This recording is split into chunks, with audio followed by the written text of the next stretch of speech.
Hello horror fans! In our latest Top 5 video, we named Trick or Treat as the most visually impressive horror film. Here at Popcorn Horror, we're kinda suckers for anthology horror, so we thought we would take a look at one of its most celebrated examples in this episode of Horror History 101. Creepshow was released in 1982 and contains 5 separate segments: Father's Day, The Lonesome Death of Jordy Verrill, Something to Tide You Over, The Crate, and They're Creeping Up on You.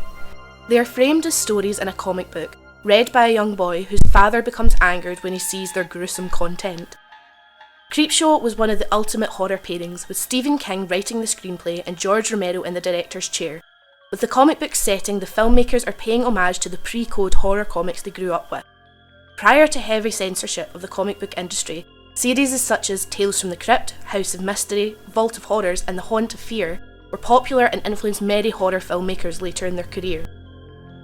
Romero hired long-time effects specialist and horror industry legend Tom Savini to make comic-like effects for the film.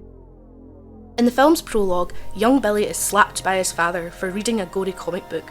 He wishes that his father would rot in hell before seeing an apparition of the creep from his comic beckoning him towards it. Each of the 5 stories are very different, although they all retain some element of comic book influence in their style and visuals. Father's Day is about a vengeful father from beyond the grave. The Lonely Death of Jordy Verrill is based on Stephen King's short story Weeds, and is about a dim-witted hillbilly who finds a meteor outside his home.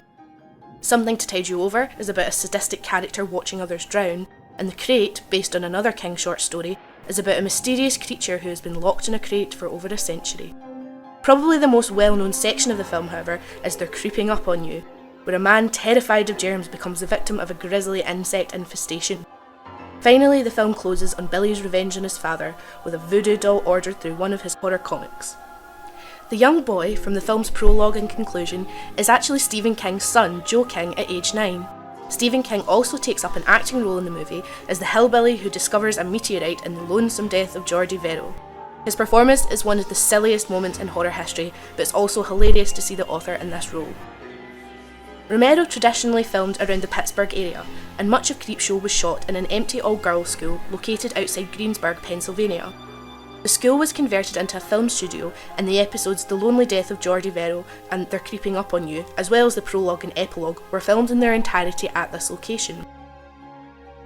Horror anthologies have been popular for the decade before, with the film adaptation of Tales from the Crypt and Hammer and Amicus offering additions to the subgenre.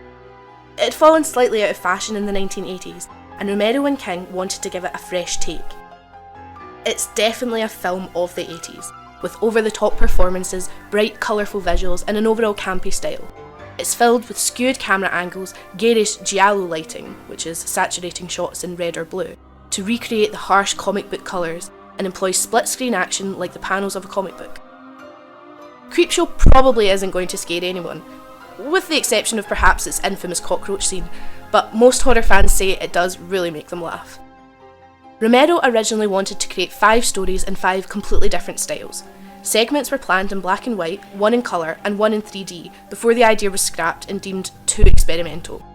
It was King that came up with the comic book concept and the Creepshow title. He wrote and completed the 142-page screenplay on October 1979. The mythical creature, trapped inside the crate in one of the stories, was reportedly inspired by the Looney Tunes character the Tasmanian Devil. Live cockroaches were used in the final story of the film, though to get around the legalities of importing them, the crew had to drastically decrease the number of creatures in the scene. They also had to keep careful tabs on the roaches and count them in between takes, as well as replacing some of the bugs with props including pieces of fruit. King originally had a mixture of spiders, cockroaches, beetles and bugs that did not even exist. However, budgetary constraints forced him to use cockroaches exclusively. Comic book icon Jack Kamen designed the film's poster and provided much of the comic book art found in the movie. Creepshow became the first film by George Romero to be distributed by a studio when it attracted the attention of Warner Brothers at the 1982 Cannes Film Festival. A sequel, Creepshow 2, was released in 1987 and was once again based on Stephen King's short stories with a screenplay from director Jordy Romero. The film contained only 3 tales of horror due to budget constraints, as opposed to the original's 5 stories. The third entry in the series featured no involvement from the original filmmakers and was widely hated by the horror fans. Tom Savini himself has since dismissed the third film completely, saying that he considers Tales from the Dark Side, the movie, the real Creepshow 3. Hey guys, thanks for watching this episode of Horror History 101. For more horror retrospectives, countdowns and spooky stories, subscribe to our channel below. You can also find out more about popcorn horror and check out loads more horror content, including news, short films, reviews, art and more at popcornhorror.com. To help us continue making and supporting indie horror content, please also consider supporting us on Patreon. Starting at just $1 a month and with tons of rewards, we'd really appreciate your support. Until next time guys.